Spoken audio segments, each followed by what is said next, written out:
आजच डाउनलोड करा आणि तुमच्या आवडत्या मालिकांचा आनंद लुटा।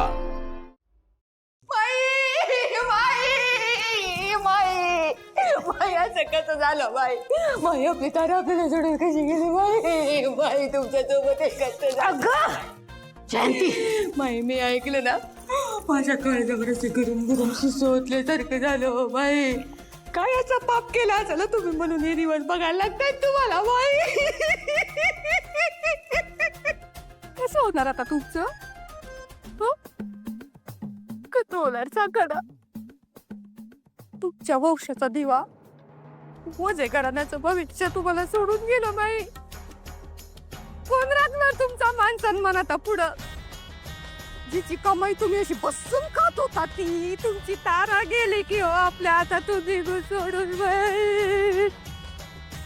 मला अस्वस्थ वाटत होतं ना म्हणून भेटायला आले मी तुम्हाला. माई गेली हो आपली तारा आपल्या हातातून निघून गेली. पोरगी पळून गेली काय आमची. बस जयंती बस झाला. काय सारखं लावलंय का? तारा पळून गेली पळून गेली पळून गेली. कितीला बोलशील? काही कुठे गेली नाहीये माझी तारा. किती झालं ना तरी तारा मुलगी आहे माझी. मी आई आहे तिची. जन्म दिलाय मी तिला. आणि नुसता जन्म नाही दिलाय, मी तिला गायिका तारा वजे म्हणून घडवलंय. किती काही होऊ दे, आमच्या दोघींमध्ये कुणीही येऊ दे, पण शेवटी माझी तारा माझी ताराच आहे. मला एक सांगा माई, या पुढं जेव्हा पण तुम्ही त्या मेंढ्यांच्या घरात उभं राहाल, काय किंमत मिळणार आहे तुम्हाला? हा, काय किंमत मिळणार आहे तुम्हाला? मला तर एक वेगळीच भीती वाटते बाई. त्या घरात ताराचं सत्य सगळ्यांना कळलं तर आपण काहीतरी केलं पाहिजे, काहीतरी निर्णय घ्यायला लागेल. असं उभं राहून नाही चालायचं माई. तर सगळ्यांना सत्य कळायच्या काहीतरी करायला हवं. आणि आपण जर काही केलं नाही ना तर मग हा मिळालेला पैसा, ही मिळालेली श्रीमंती, हा सगळा मान सन्मान निघून जाईल.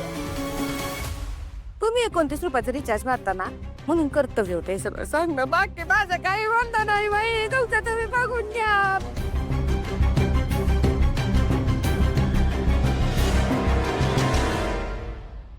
लवकर. दोनच माणसं आणलेत तुम्ही?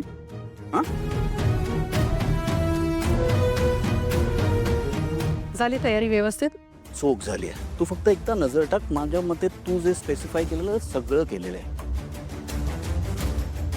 Good, nice. सगळं काही हळूहळू का होईना माझ्या मनासारखं घडत चाललंय. माझ्या घराची बिघडलेली घडी आता बसत चालली. हॅपी. काय काय काय अस्मी बसमी ये पळा. काय झालं? हो खाऊ द्या पण नको करू यायला. राजकुमार बाहेर जा. चला लवकर. राहू दे ते बाहेर. अरे राहू दे म्हटलं ना बाहेर.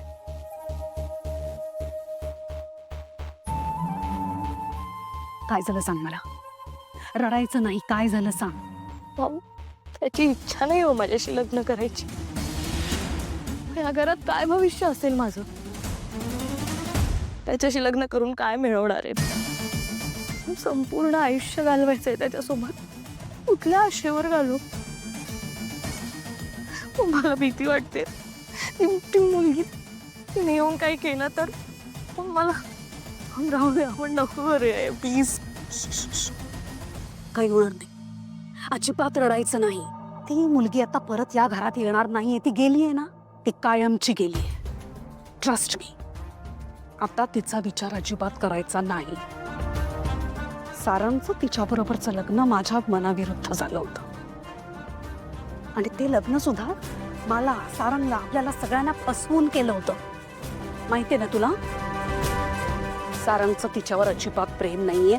सारंगचं तुझ्यावर प्रेम आहे. एकदा का लग्न झालं ना की त्याला सगळ्या गोष्टी आठवतील आणि आय एम व्हेरी शुअर तू पुन्हा एकदा त्याचं मन जिंकशील. हं? आता टेन्शन घ्यायचं नाही. सारांनी मला शब्द दिलाय की नाही, ते सगळं तुझ्या समोर घडलं ना. सोहमला या घरात प्रवेश मी एका बोलीवर केलाय की सारंग तुझ्याशी लग्न करायचं आणि सारंग त्याचा शब्द पाळतो. तुला सुद्धा माहितीये. महत्वाचं म्हणजे तो माझा शब्द पडू देणार नाही, तेव्हा तो तुझ्याशी लग्न करणार. रडायचं नाही. आता बिनधास्त राहा. मी आहे ना. तू आता माझ्या घरची सून होणार आहेस. माझं इतक्या वर्षांचं स्वप्न तू पूर्ण करणार आहेस बाळा. माझ्या घरात आता आता पाळणा आणणार. अगं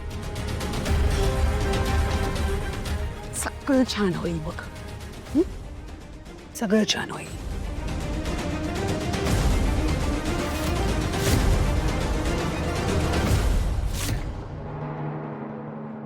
हळद पिवळी पोर कवळी हसून लावा ग. झाली का रडारड सुरू परत? हा बाई, या घरात कधी पण पाय ठेवा कायम रडण्याचे सीन सुरू असतात. हॅपीवाले सीन कधी तुमच्या आयुष्यात येतच नाहीत का हो सासूबाई? हा काय बाई करावं.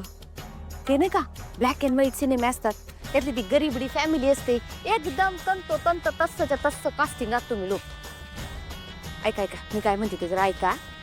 काही करायचं की नाही? हा ते काही विचार केलाय की नाही केलाय? सावलीला एक कळत नाही हो, पण आपल्याला अक्कल आहे ना. तुम्हाला म्हणून सांगते बर का, आपल्या जावई बापूंची हळद चालू आहे तिकडं.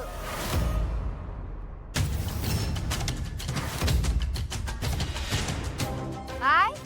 हा हळद चालू आहे तिकडं. तिथं जमिनीवर रेगोट्या ओढत बसून काही उपयोग होणार नाहीये. काहीतरी करावं लागल, कळतंय का? मला काय वाटतं माहितीये का, नाही आपण ना सरळ एक मोठा टेम्पो करून टाकू. त्यात आपले नातेवाईक भरू, गावची माणसं भरू, जाऊ हळदीला आणि घालू राडा.